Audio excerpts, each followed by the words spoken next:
8 महीने से waste Asia में जंग चल रही है। इसके बावजूद अभी भी यह जंग रुकने का नाम नहीं ले रही है।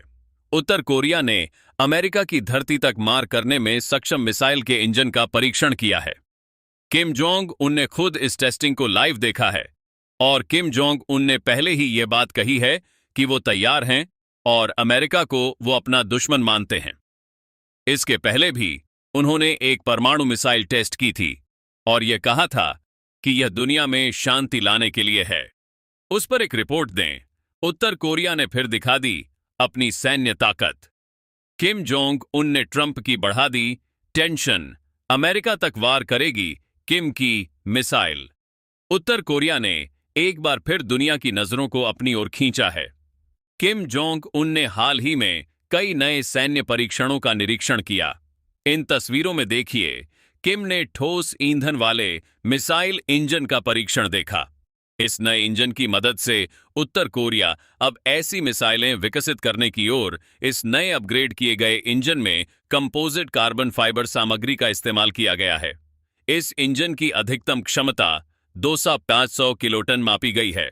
ठोस ईंधन वाली मिसाइलों का सबसे बड़ा खतरा यह है कि इन्हें लॉन्च करने से पहले इंटरसेप्ट होने की संभावना बहुत कम होती है। इनमें तरल ईंधन की तरह लंबी तैयारी की जरूरत नहीं पड़ती।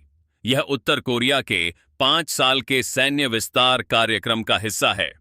नॉर्थ कोरिया ने एक ऐसा मिसाइल का सुपर पावर इंजन तैयार किया है जिसमें कार्बन फाइबर मटेरियल होने की वजह से हाई थ्रस्ट कैपेबिलिटी है।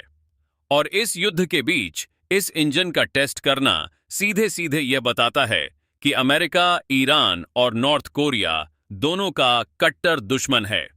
यानी कि आवश्यकता पड़ने पर आईसीबीएम से नॉर्थ कोरिया अमेरिका पर आक्रमण भी कर सकता है। इसके अलावा किम ने उत्तर कोरिया के नए मुख्य युद्धक टैंक का प्रदर्शन देखा है।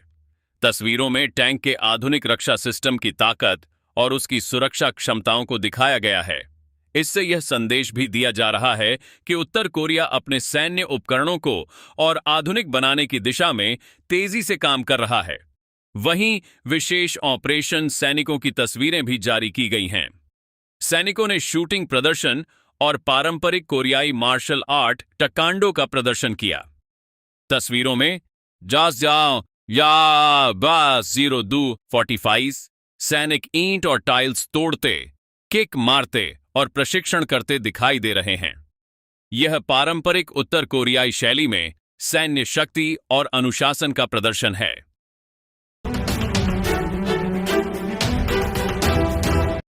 आग बुझने का नाम नहीं ले रही है और दूसरी तरफ अब रूस ने ऐसा बड़ा पावर प्ले किया है जिसने पूरी दुनिया में हलचल मचा दी है।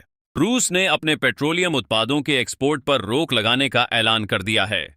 यानी अब रूस से पेट्रोल और डीजल जैसे तैयार ईंधन बाहर नहीं जाएंगे। अब सवाल उठता है कि आखिर व्लादिमीर पुतिन ने अचानक ऐसा फैसला क्यों लिया?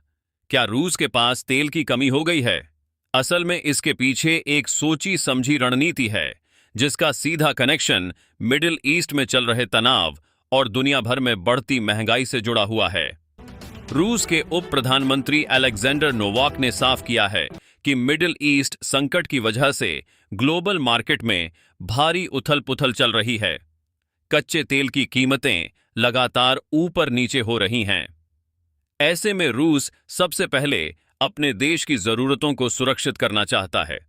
पिछले साल रूस को एक बड़ा झटका लगा था जब यूक्रेन के हमलों की वजह से उसकी रिफाइनरियों पर असर पड़ा और देश के कुछ हिस्सों में पेट्रोल की भारी कमी हो गई थी।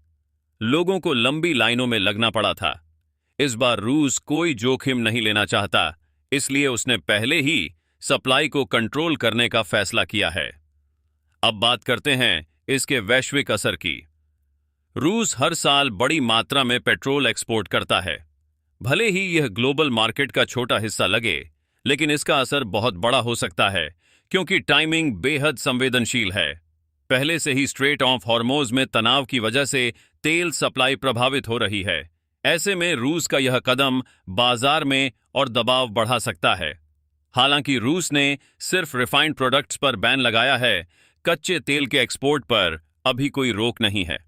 अगर भारत की बात करें तो भारत के लिए फिलहाल स्थिति ज्यादा चिंताजनक नहीं है, क्योंकि भारत रूस से सीधे पेट्रोल या डीजल नहीं, बल्कि कच्चा तेल खरीदता है। लेकिन दुनिया भर में जब पेट्रोल डीजल की कमी होगी, तो कच्चे तेल की मांग बढ़ेगी और कीमतें भी तेजी से ऊपर जा सकती हैं। इसका सीधा असर आम लोगों की जेब पर पड़ेगा, चाहे वो किचन का खर्च हो या गाड़ी का।